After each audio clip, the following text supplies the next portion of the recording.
सनातन धर्म में सोमवार का व्रत का विशेष महत्व माना जाता है और जब बात सावन सोमवार के व्रत की बात करें तो इसका महत्व कई गुना बढ़ जाता है। कहते हैं इस दिन भगवान शिव की विधिवत पूजा अर्चना करने और इनका रुद्राभिषेक करने से असीम कृपा प्राप्त होती है।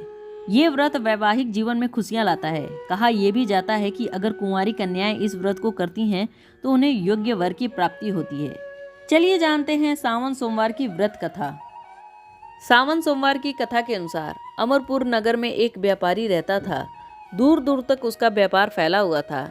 नगर में उस व्यापारी का सभी लोग मान सम्मान करते थे। इतना सब कुछ होने पर भी वह व्यापारी अंतर्मन से दुखी था, क्योंकि उस व्यापारी का कोई पुत्र नहीं था। दिन रात उसे एक ही चिंता सताती थी कि उसकी मृत्यु के बाद उसके इतने बड़े व्यापार और धन संपत्ति को कौन संभालेगा। पुत्र पाने की इच्छा से वह व्यापारी प्रति सोमवार भगवान शिव की व्रत पूजा किया करता था।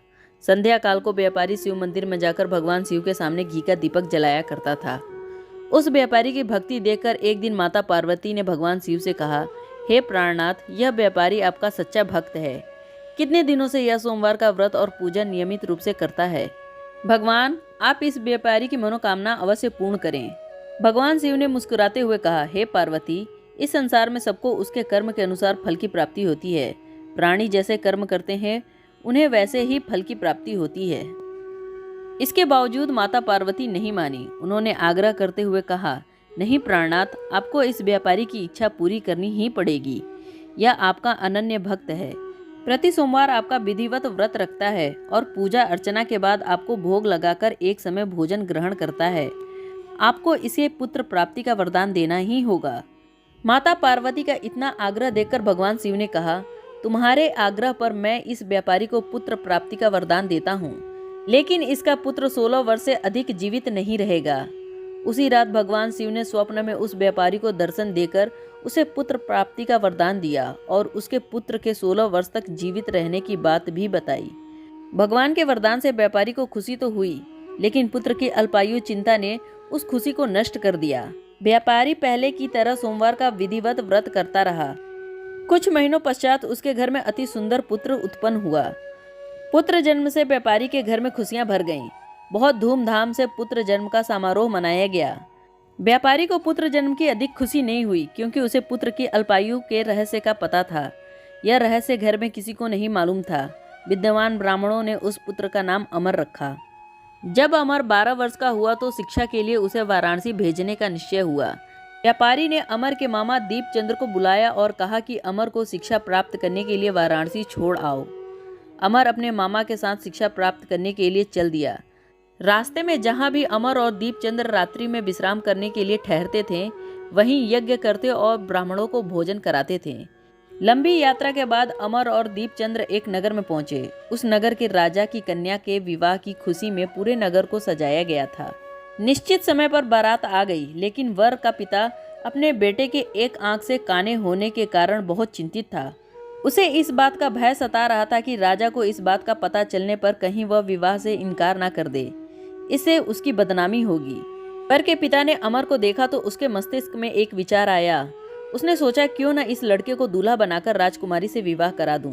विवाह के बाद इसको धन देकर विदा कर दूंगा और राजकुमारी को अपने नगर ले जाऊंगा। वर के पिता ने इस संबंध में अमर और दीपचंद्र से बात की। दीपचंद्र ने धन मिलने के लालच में वर के पिता की बात स्वीकार कर ली। अमर को दूल्हे के वस्त्र पहनाकर राजकुमारी चंद्रिका से विवाह करा दिया गया। राजा ने बहुत सा धन देकर राजकुमारी को विदा किया।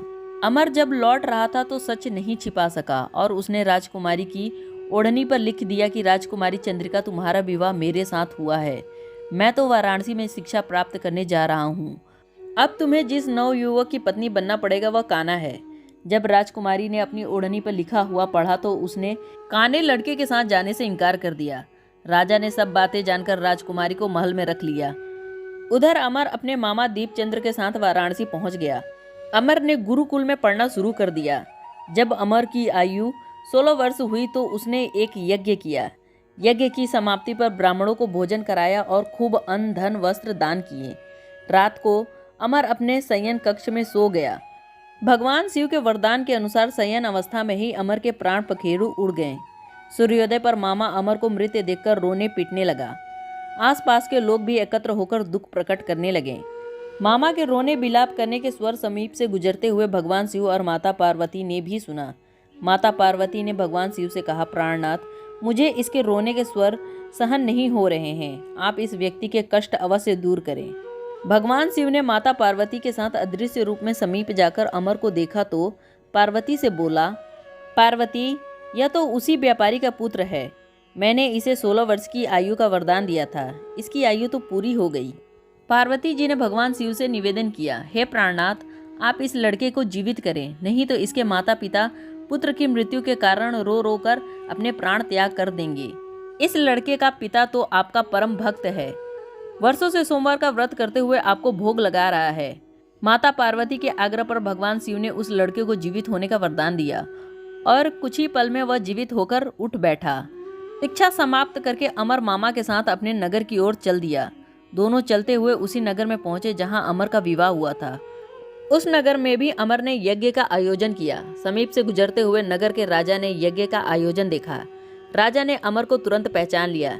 यज्ञ समाप्त होने पर राजा अमर और उसके मामा को महल में ले गया और कुछ दिन उन्हें महल में रखकर बहुत सा धन वस्त्र देकर राजकुमारी के साथ विदा किया।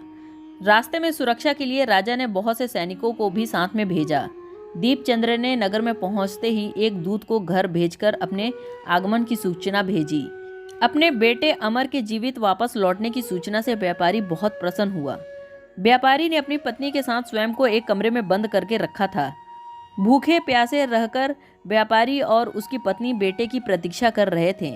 उन्होंने प्रतिज्ञा कर रखी थी कि यदि उन्हें अपने बेटे की मृत्यु का समाचार मिलेगा तो दोनों अपने प्राण त्याग कर देंगे। व्यापारी अपनी पत्नी और मित्रों के साथ नगर के द्वार पर पहुंचा। अपने बेटे के विवाह का समाचार सुनकर पुत्र वधू राजकुमारी चंद्रिका को देखकर उसकी खुशी का ठिकाना न रहा।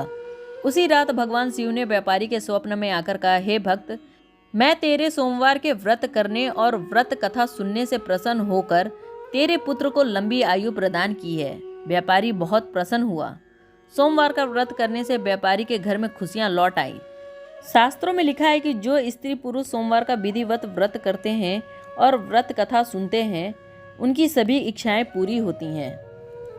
ऐसी और व्रत कथा सुनने के लिए चैनल को सब्सक्राइब करें और वीडियो को लाइक करें, शेयर करें, कमेंट करें। धन्यवाद।